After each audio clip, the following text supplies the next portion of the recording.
Hey guys, Zach here at Morimoto. If you've got a 2005 to 2013 Corvette, also known as the C6, then you're in luck today because we've got two hot new products from Morimoto. First up, we've got the Morimoto XB EVO Hybrids, and we've got the Morimoto XB EVO Lights available. Some of the similarities are going to be that they're both DOT compliant and they both meet the expectations and regulations set by the Insurance Institute for Highway Safety. Both of these headlights are going to utilize a bi-LED projector for both low and high beam and absolutely destroy the darkness in either mode. Some of the differences between these lights is that the full EVO version is going to have what we call the side shooter. In the projector there's extra LEDs that are going to throw some extra width to the left and right of the beam pattern compared to the hybrid model. They lack that feature. The EVO hybrids are going to be black inside, but you'll notice the shrouds on the EVO model are actually a titanium color. So that piece right around the projector is actually a slightly different color than the hybrid model. With the EVO model, you're also going to have our signal swap feature. So what that means is using the selectable keys, you can tune between either a white DRL, an amber DRL, fade off for the turn signal, or sequential for the turn signal. With the EVO hybrid model, you're not going to have that adaptability or tunability. What you're looking at is what you're going to get with the white DRL and then the fade off turn signal feature. You'll notice the little rays of light that are beneath the projectors. With the signal swap feature in the EVOs, you're actually going to be able to change those as well, whereas you just get the white in the hybrid. Both of these units are going to have a feature that dims when the parking light is triggered compared to the DRL. So cruising around in DRL mode, you get the maximum intensity. They're as bright as they can be. Then as soon as you kick the lights on, or just the parking lights, they're going to dim down so that they're not too bright while you're driving and distracting other vehicles. Each unit is going to have a specialized texture to the DRL so that you can view it at maximum intensity no matter what angle you're at.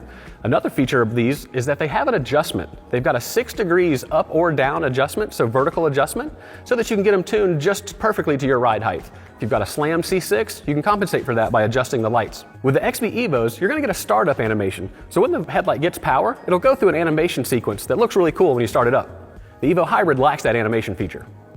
Both models are going to be completely plug and play. They're going to mount to the factory location, reuse some of that factory hardware. It couldn't be easier. Both of these units are backed by a 5-year warranty, so you've got peace of mind running them on your C6. Both of these units are going to be supported by our technical support staff here in Atlanta, Georgia. So if you have any questions, just reach out and we're happy to help. Like I said, we've got a plug and play install, so come with me while we get them installed.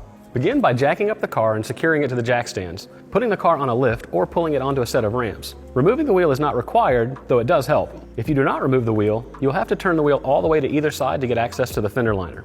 Remove the 3 push clips from the top of the fender liner by prying out the top portion of the clip, then prying out the main body of the clip. Remove the 5 T15 Torx screws along the outer edge of the fender liner. Remove the 2 7mm screws and 1 10mm nut, then pull the tab off the stud where the nut was removed and pull the fender liner off the car. With the fender liner removed, disconnect the side marker light connection.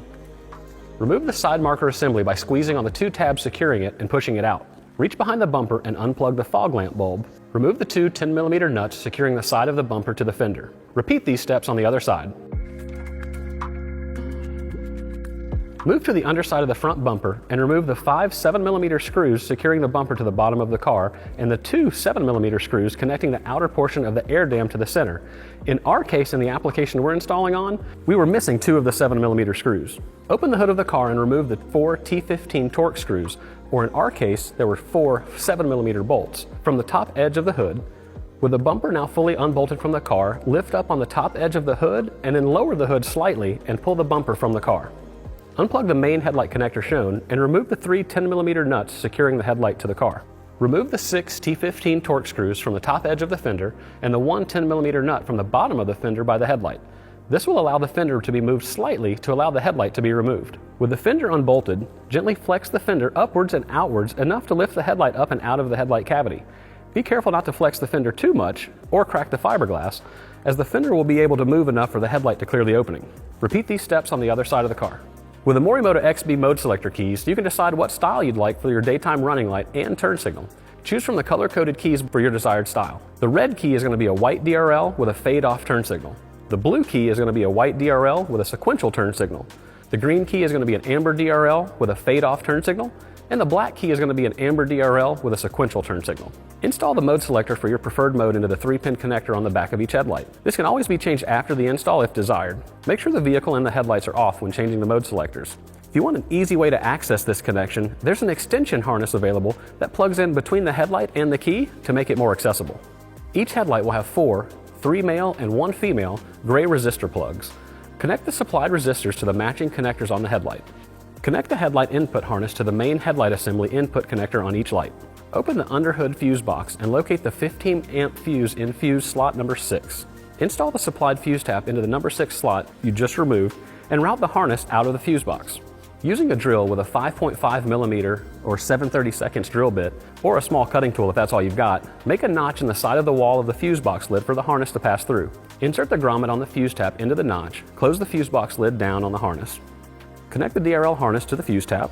Route the shorter end of the DRL harness forward to the passenger side headlight cavity and route the long end of the harness across the driver's side headlight cavity. We recommend routing it across the top of the radiator support and securing it in place with zip ties. Make sure any loose or excess wiring is tucked away in a safe location and is secured. Tuck the headlight wiring and resistors down through the access hole beneath the headlight cavity. Connect the main vehicle headlight plug and the fuse tap harness to the light. If you'd like to be able to easily access your mode selector once the headlights are installed, the mode selector harness can be routed up to the engine bay by using the included extension to easily swap out later. Make sure it's out of the way of the hood hinge and the strut. Fit the new headlight into the headlight cavity by again flexing upwards and outwards on the fender and sliding the headlight in place. On the underside of the headlight, fit 2 of the steel resistor brackets onto the 2 of the 3 headlight mounting studs and secure them using the factory nuts. Attach 2 of the magnet mount resistors to each of the resistor brackets. Loosely reinstall the 6 T15 Torx screws and 1 10mm nut on the fender. Repeat these steps on the other side.